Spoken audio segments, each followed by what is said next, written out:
Halo guys, balik lagi sama Mimin. Kali ini Mimin bakal membawakan alur cerita manhwa baru. Sebelum lanjut, selamat menunaikan ibadah puasa.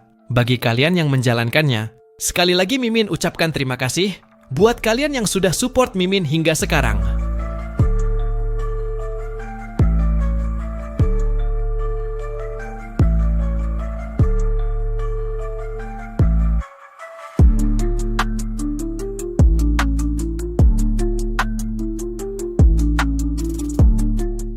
Oke, tanpa berlama-lama, mari kita mulai ceritanya. Di lain sisi, kita kemudian diperlihatkan kondisi kesal yang dialami oleh Kaisar Tokugawa yang menjadi perwakilan negeri Sakura. Saking kesalnya, dia memukul meja di bawahnya dengan kedua tangannya. Dia tidak senang saat melihat seorang bocah dari Huaxia telah berhasil membangkitkan seorang dewa supreme. Setelahnya, Kaisar ini langsung bertanya kepada Matsumoto, perwakilan negerinya yang akan bertanding, perihal apakah dia cukup percaya diri dalam mengalahkan bocah Huaxia itu. Matsumoto awalnya mengakui, kalau bocah tersebut merupakan individu baru yang diberkati oleh dewa. Namun, walaupun bocah itu telah membangkitkan dewa supreme, dengan melihat kompatibilitasnya sekarang, maka bocah itu akan kesusahan untuk membangkitkan dewanya di arena. Dengan kekuatan yang Matsumoto miliki saat ini, dia sangat yakin, akan sangat mudah untuk merobek tubuh bocah itu beserta dewa miliknya. Seketika, Kaisar Tokugawa langsung berdiri dari tempat duduknya, dan mulai menunjuk Changsheng, sembari berkata bahwa orang ini harus mereka bunuh sebelum dia berhasil menjadi lebih kuat. Dia menginginkan perintahnya disebar, dan ini pengumuman inisiasi perang antar dewa. Kaisar Tokugawa menegaskan, bahwa negeri mereka tidak bisa dengan mudah, membiarkan bocah Huaxia itu terus hidup setelah pertandingan ini. Berpindah kembali ke Changsheng, saat ini Changsheng dengan jelas, merasakan kekuatan dahsyat yang dimiliki oleh Dewa Pangu. Seorang dewa level Triple S, memang adalah puncak dari kebanyakan para dewa.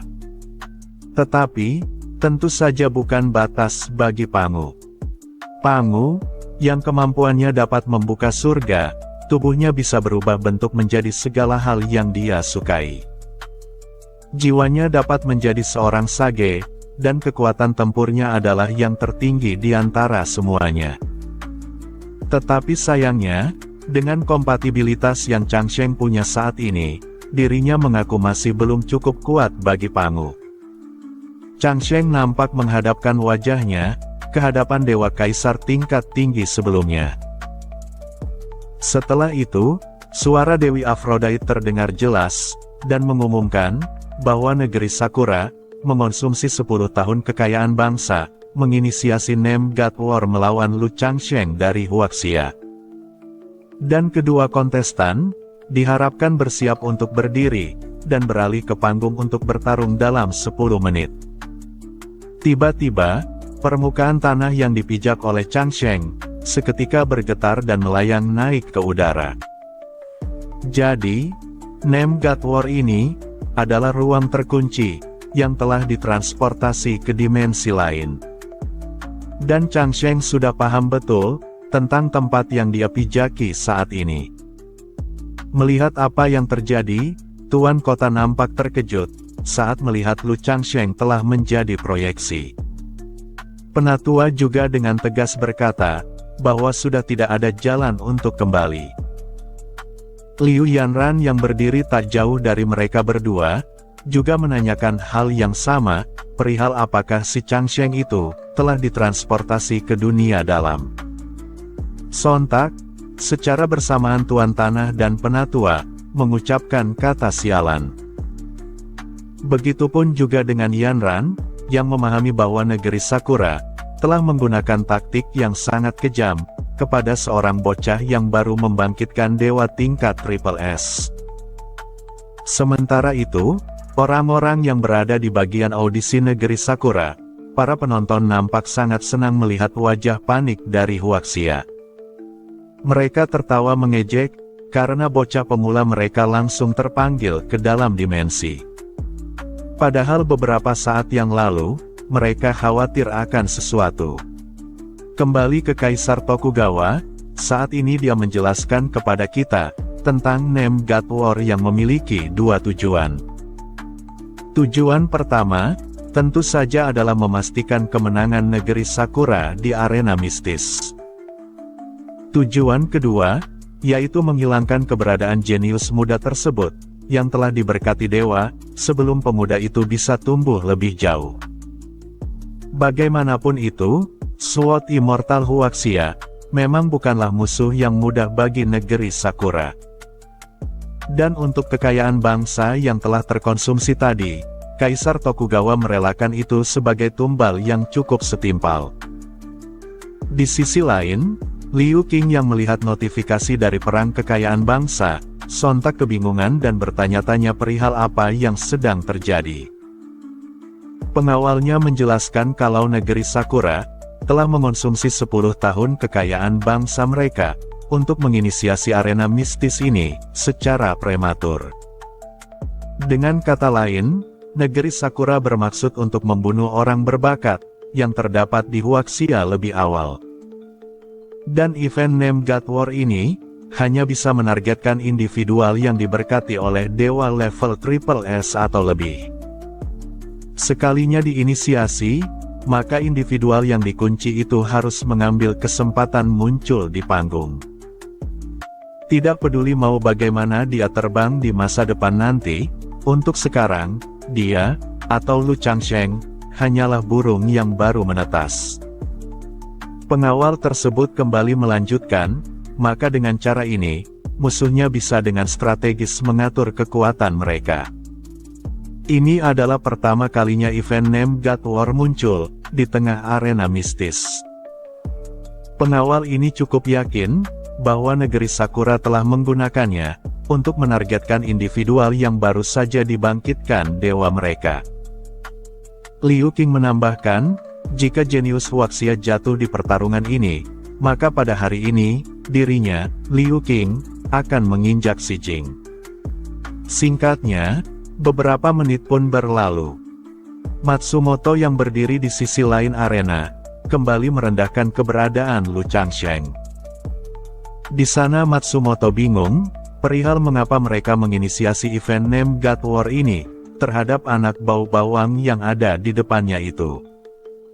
Matsumoto berkata, kalau mereka malah membuat gunung dari sarang tikus tanah. Atau artinya, pemanggilan pemuda itu ke event ini, hanya buang-buang waktu saja, dan tinggal menunggu kekalahan.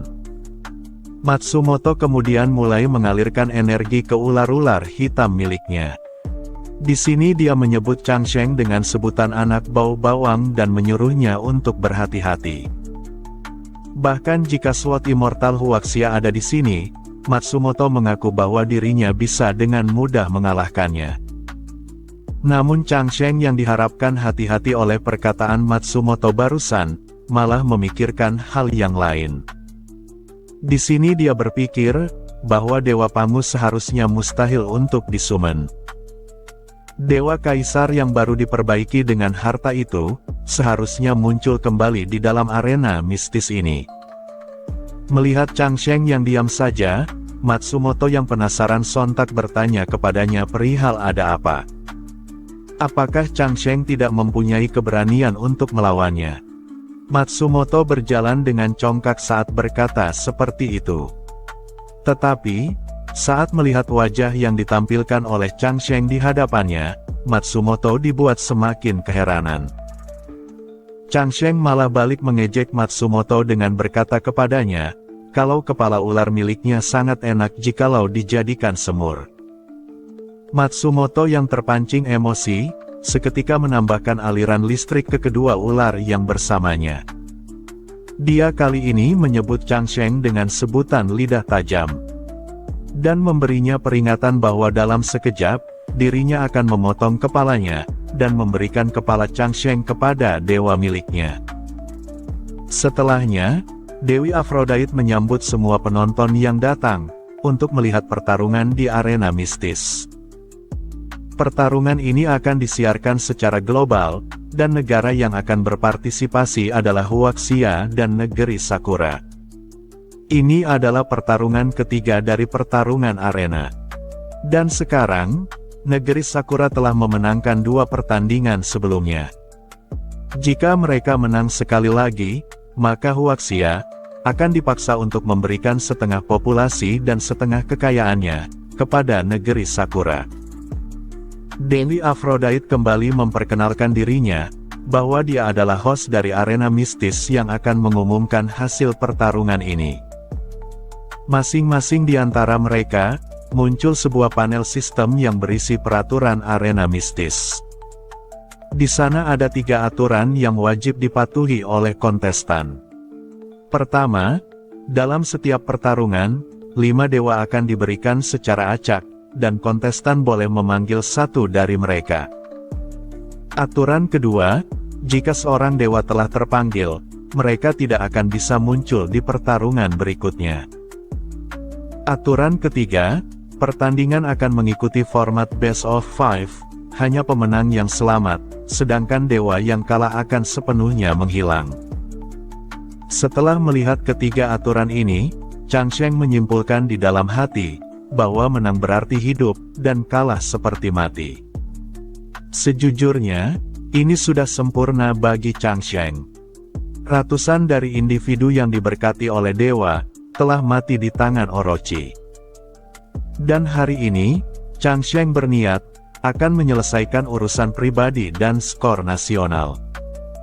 Selesai berucap di dalam hati, Changsheng kemudian terang-terangan berkata kepada Matsumoto, bahwa hari ini, dia, Lu Changsheng, akan memutuskan tidak hanya kemenangan dan kekalahan saja yang diperoleh.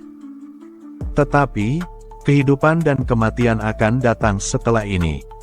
Matsumoto yang mendengar perkataan Changsheng, hanya mendecakkan lidahnya dengan kesal.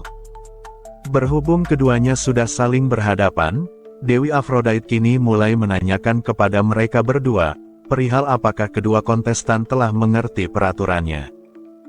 Jika mereka mengkonfirmasi, maka pertarungan akan dimulai sekarang. Secara bersamaan, Changsheng dan Matsumoto berkata konfirmasi.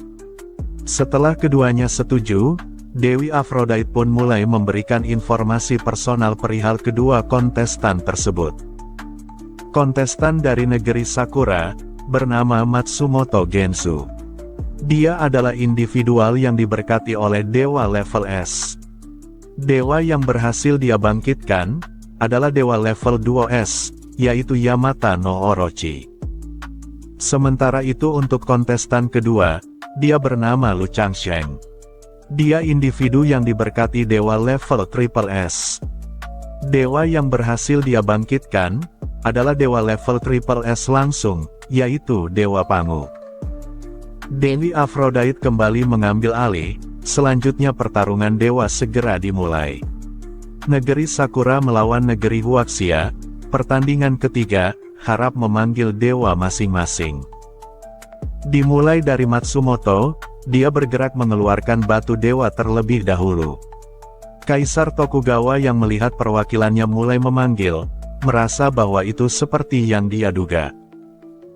Itu adalah Dewa Yamata, dan Tuan Matsumoto telah memenuhi ekspektasi negeri Sakura, sebagai seorang individu yang diberkati oleh dewa level S. Kompatibilitasnya dinilai hampir sempurna. Dari dalam batu dewa, muncul sosok Yamata no Orochi, yang merupakan ular besar menakutkan dengan aura berwarna ungu cerah. Para penonton dari negeri Sakura mulai bersorak-sorai, bahwa mereka sudah pasti menang. Dewa Yamata ini, dipastikan akan merobek Dewa Changsheng menjadi 2 bagian. Di lain sisi, Changsheng pun mulai mengeluarkan dewa miliknya. Tetapi, hal aneh terjadi dan disaksikan oleh semua orang. Tuan kota pun sampai heran, dan menanyakan apa yang terjadi. Tanpa disangka, di hadapan Lu Changsheng, 5 dewa acak muncul secara bersamaan. Melihat hal itu, penatua dan tuan kota, mulai menundukkan kepala mereka, seakan sudah tidak ada harapan lagi. Hao di belakang bersama dengan peserta yang lain di sebelahnya juga ikut terkejut. Setelahnya terdengar perintah keras dari Matsumoto, yang menyuruh Dewa Orochi untuk mematuhi perintahnya dan bangkit sesuai keinginannya. Saat ini, kita kembali ke Changsheng, yang di hadapannya telah muncul 5 dewa berbeda dengan kekuatan yang luar biasa. Di antaranya, terdapat Dewa Kaisar tingkat tinggi, yang muncul saat Yanran menggunakan batu pemanggilan di awal sebelumnya. Sekarang, Changsheng berucap di dalam hati, sembari menatap Dewa Kaisar tingkat tinggi, yang muncul di hadapannya. Changsheng memberitahunya, bahwa dia seharusnya tidak dilupakan. Dan dewa ini tidak seharusnya, terkubur dalam sejarah yang tidak diketahui oleh banyak orang. Sontak saja, orang-orang yang memperhatikan Changsheng menatap ke arah Dewa Kaisar itu, mulai mempertanyakan, perihal apakah dia memilih dewa tingkat tinggi yang tidak diketahui itu. Sejujurnya, jika memang Changsheng berniat demikian, maka itu akan sangat beresiko. Dan karena Changsheng adalah harapan terakhir dari Huaxia, penatua di belakang panggung mulai berteriak ke arahnya, memberitahukan bahwa kemungkinan Kaisar Dewa itu adalah Tang Taizong Li Ximin, seperti yang dicatat dalam sejarah Huaxia. Tetapi, berbeda dengan tebakan penatua, Yanran di lain sisi, mencari jawaban siapa dewa itu, berdasarkan arsip rahasia yang pernah dia baca sebelumnya. Berdasarkan manuskrip tersebut, dewa itu juga kemungkinan adalah Kaisar Zhu Yuanzhang, yang berasal dari dinasti Ming. Mendengar tebakan mereka berdua dari kejauhan, Changsheng nampak hanya tersenyum dan tidak membalas apapun. Setelah yakin ingin memilih dewa kaisar yang satu ini, aura dewa itu seketika menyebar, dan membuat orang-orang fokus melihatnya. Changsheng perlahan mulai menyatukan kedua tangannya, dan menunduk hormat ke dewa tersebut, sambil mencoba menyebutkan identitasnya. Changsheng memberi hormat, dengan menyebut dirinya sendiri sebagai keturunan tak layak dari generasi penerus, kepada dewa leluhur penemu Huaxia, atau benua China.